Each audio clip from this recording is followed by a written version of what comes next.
The Middle Ages were a time when the night was feared almost as much as the day. With no street lamps, no electricity, and only the dim glow of firelight to guide them, villagers lived surrounded by darkness. And in that darkness, stories grew, stories of creatures and curses that crept into homes, haunted dreams, and made falling asleep feel dangerous. These weren't just bedtime tales. To medieval villagers, these were warnings. Legends so powerful, they could keep entire communities awake at night.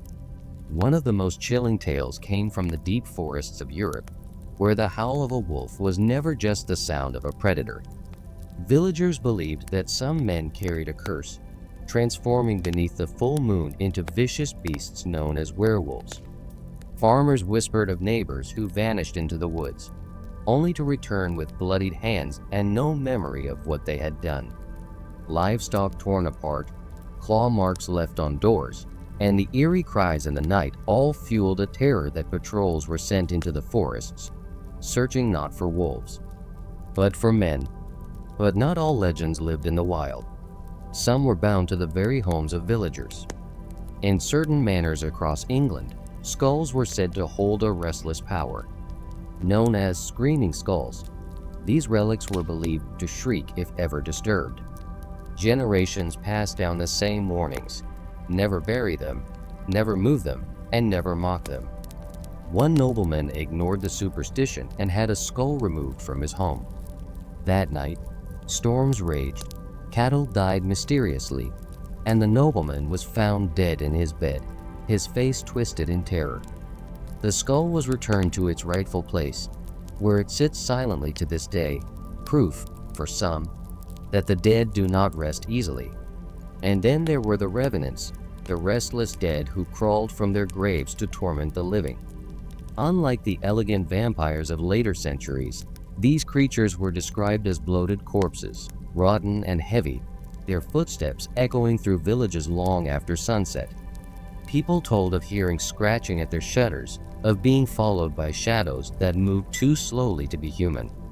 Chronicles from the time even describe exhumations, where bodies were dug up, beheaded, or burned, all to prevent them from returning. To those villagers, this was not myth. It was survival. But sometimes, the terror came from inside the bedroom itself. If you woke in the night, unable to move, your chest heavy as though something was crushing you, the explanation was simple. The night hag had come.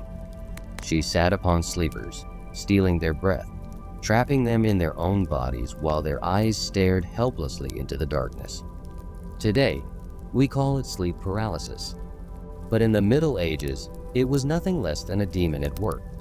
Villagers placed salt by their doors or iron nails under their pillows, hoping such charms might keep the hag from her nightly visit. For medieval villagers, nightfall was not a time of rest. Every howl in the distance, every creak in the rafters, every flicker of a shadow was a reminder that the world was alive with unseen forces. We call these stories folklore now, tales passed down from frightened generations. But for those who lived in the deep uncertainty of medieval nights, these legends were very real, and enough to keep them staring into the dark until the safety of dawn. Night in the medieval world was never silent. Even when the fires dimmed and villagers prayed for rest, there were stories that clawed at the edges of their minds. Whispers of creatures and omens that could not be explained, warnings carried across generations to keep the living safe. If part 1 revealed the horrors that crept through bedrooms and graveyards, this chapter drags us further into the shadows, where guardians of the dead, cursed animals, and ghostly bells filled the night with dread. One of the most feared apparitions of medieval England was the Black Shuck, a monstrous hound said to roam lonely roads after dark. Described as a dog the size of a calf, its eyes glowed like burning coals, and its footsteps echoed like thunder on stone. Travelers swore that to hear its howl was to know death was near. One tale tells of a church stormed by the beast, where 2 villagers were struck down in an instant. When it vanished, the doors were found scorched, the marks said to remain centuries later, a sign that something unholy had once passed through. But the terror of dogs was not always wild. Sometimes it was bound to the church itself. Across Europe, people believed that the first soul buried in a new graveyard was cursed to guard it forever. To avoid this fate, communities performed a grim ritual: the burial of a black dog beneath the foundation. Its spirit, known as the church grim, was said to patrol the grounds at night, appearing as a dark figure among the gravestones. It protected the church, yes, but to see it was an omen of death, for the grim revealed itself only when your own time was near. Abandoned monasteries carried their own curses. There were stories of wandering monks, pale, silent processions seen crossing ruined cloisters, each carrying a lantern that glowed faintly in the mist. Some claimed they were souls trapped for sins never confessed. Others said they were omens, foretelling the deaths of those who glimpsed them. Travelers told of hearing chants in the night, echoing through empty stone halls where no living monks remained. To walk near such ruins was to risk becoming part of their procession yourself. And in certain towns, even the bells themselves seemed alive. Across chronicles, there are reports of bells tolling in the middle of the night, though no hand touched the rope. Each peal was seen as a warning of plague, of fire, or of death to come. In one village, a bell was said to ring every night during a year of pestilence, and by morning, another villager had died. The bell was eventually torn down, but witnesses swore they could still hear its tolling in the wind, a sound no human could silence. For medieval people, sleep was never simply rest. It was surrender, a dangerous offering to the darkness outside. Black dogs walked the roads, spirits guarded the dead, monks returned to their ruined halls, and even the bells themselves spoke of doom. These stories were not told to entertain. They were warnings, heavy with fear, reminders that in a world without light, the shadows always belong to something. And though we call them legends today, for those who lay awake in their cottages, every whisper, every toll, and every shadow was a reason to fear the night. For the medieval mind, the night was never empty.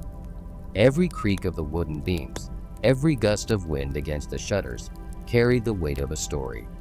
The legends that haunted villages were more than tales, they were warnings.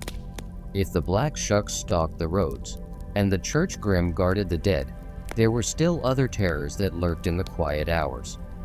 Shadows that slipped through doors, fires that burned without flame, and omens that no priest could banish. One such tale was of the Changelings. Parents in medieval Europe feared that fairies or demons could steal their healthy child and leave behind a sickly, twisted imitation. If an infant cried too much, wasted away, or seemed strangely cold, whispers of a changeling spread. Some believed you could force the creature to reveal itself by placing it on a shovel over fire, or by threatening it with iron. Terrifyingly, stories claimed that sometimes the changeling would laugh, speak in an adult's voice, or vanish in a plume of smoke, proof that the true child had been stolen forever. Then there were the tales of the wild hunt, a phantom procession sweeping across the skies at night. Villagers spoke of hearing horns and hounds in the distance, the sound growing louder until a ghostly host of riders thundered overhead. Some said they were led by ancient kings, others by demons or restless gods. To witness the hunt was dangerous, for it often foretold war, famine, or plague. Travelers caught on the road would throw themselves into ditches, praying not to be carried away among the riders. But not all terrors came from the sky. Some crept through the fields in silence. The will-o'-the-wisps, ghostly lights that drifted across swamps and moors, were said to lure villagers to their doom. A traveler chasing the flicker of light might wander deeper and deeper into the marsh, never to return.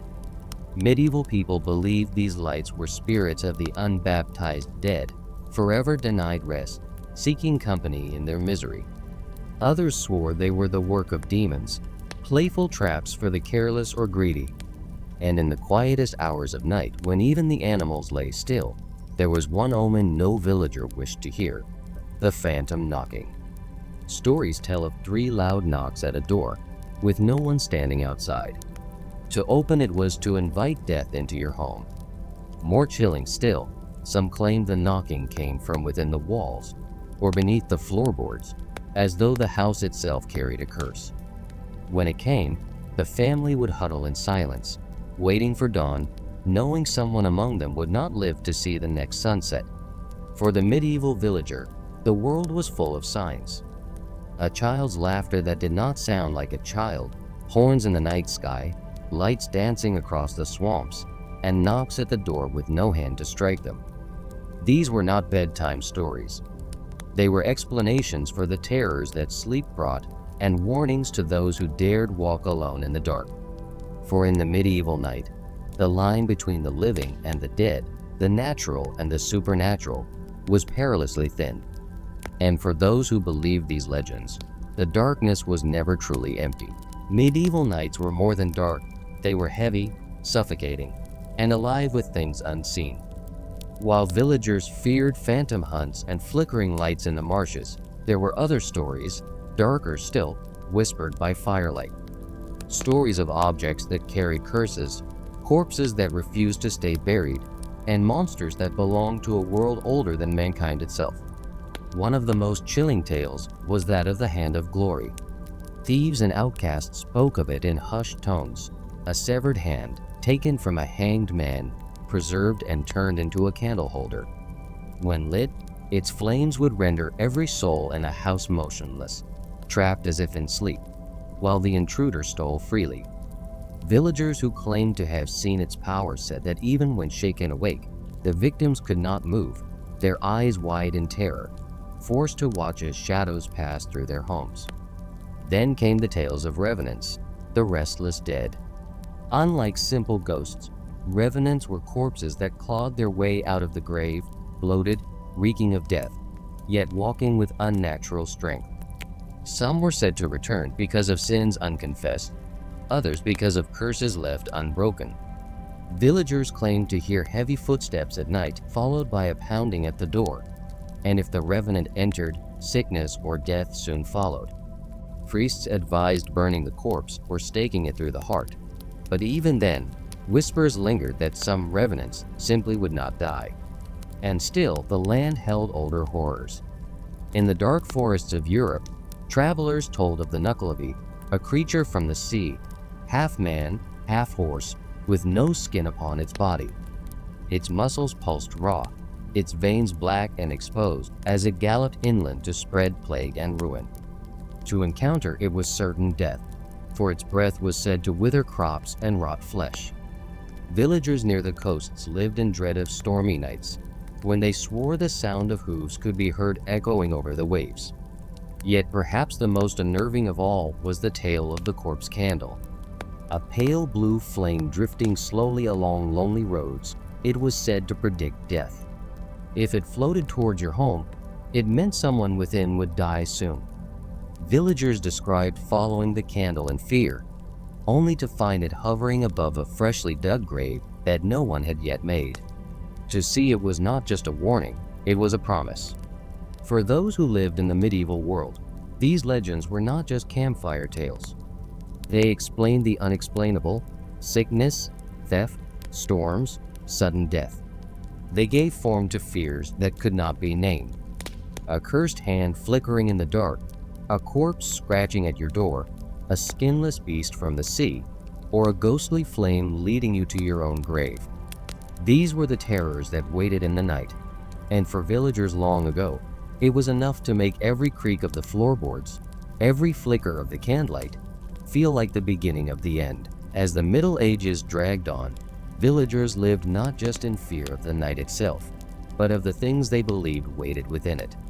By candlelight, whispers spread of curses carried on the wind, of creatures who lived among them in disguise, and of shadows that were never entirely human. One of the most whispered fears was that of the black dog. Across England and Europe, travelers swore of encountering a massive hound with burning red eyes, padding silently along lonely roads at night. To see it was an omen of death. Sometimes the dog would vanish into thin air. Other times, it would stalk a traveler for miles, never attacking, only watching. And for those unfortunate enough to meet its gaze, death in the family was said to follow within days. But not all legends walked on four legs. Some wore human faces.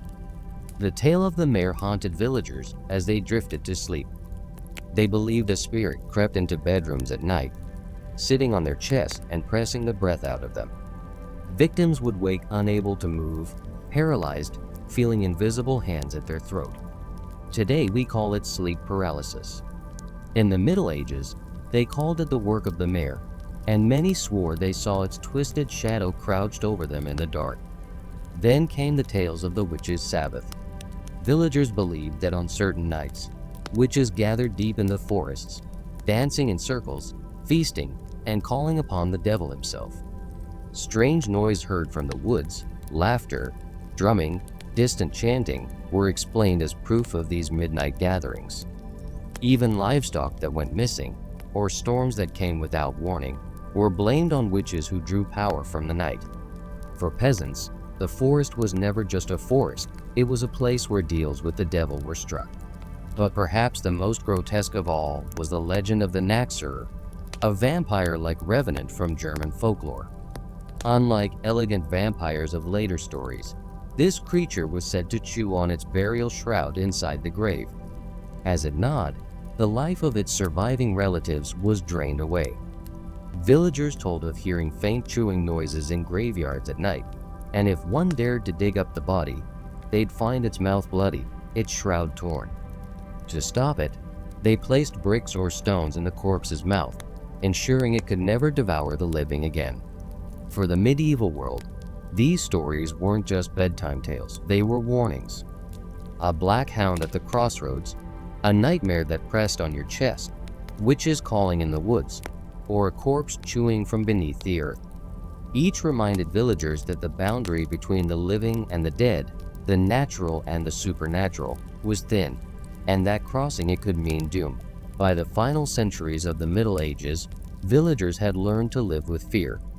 Yet, some legends were so disturbing that even hardened peasants refused to speak of them aloud. These were not simple omens or passing tales. These were horrors that made the night itself feel cursed. One such tale was the Wild Hunt. Across Europe, villagers swore that on stormy nights, they could hear the pounding of hooves and the howling of spectral hounds. A ghostly procession of hunters, led by a demonic figure, was said to sweep across the skies, chasing souls of the damned. To witness it was to invite disaster. Crops failed, villages burned, or loved ones were lost soon after. Some whispered that if you were caught in their path, you would be taken, dragged screaming into the other world, never to return. But not all terrors came from the sky.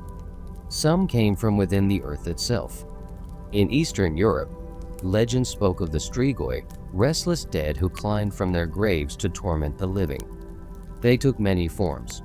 Sometimes pale villagers who seemed drained of life, sometimes monstrous corpses feeding on the blood of kin.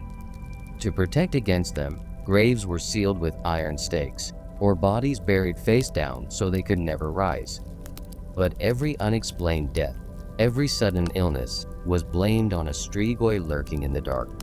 Closer to home, villagers whispered of changelings. They feared that fairies, demons, or witches might steal infants from their cradles, leaving behind a twisted, sickly creature in their place. A child who cried endlessly, wasted away, or looked strange was suspected to be no true child at all. Some desperate parents resorted to cruel rituals, exposing the changeling to fire or abandoning it in the woods, hoping the real child might be returned. For the medieval mind, even the innocence of the cradle was not safe from the shadows. And then came the tale of the plague wraiths, spectral figures seen walking the streets at night during outbreaks of pestilence. Villagers described hooded shadows brushing their hands across doors, marking the homes of those who would die next. When plague swept through Europe, death itself needed no face. Yet these ghostly figures gave it one. To see them was to know your time had run out. The Middle Ages were not defined only by knights, castles, and wars. For the peasants who lived in constant dread, the night was alive with creatures, curses, and horrors that defied explanation. Whether in the howl of wind, the creak of wood, or the flicker of a candle, they saw proof that legends walked beside them. And so they whispered these tales of hunts in the sky, corpses in the earth, stolen infants, and wraiths of the plague, not to entertain, but to survive. Because for the sleepless villagers of medieval Europe, stories were more than stories. They were shields against the dark. And even now, centuries later, the echoes of their nightmares remain,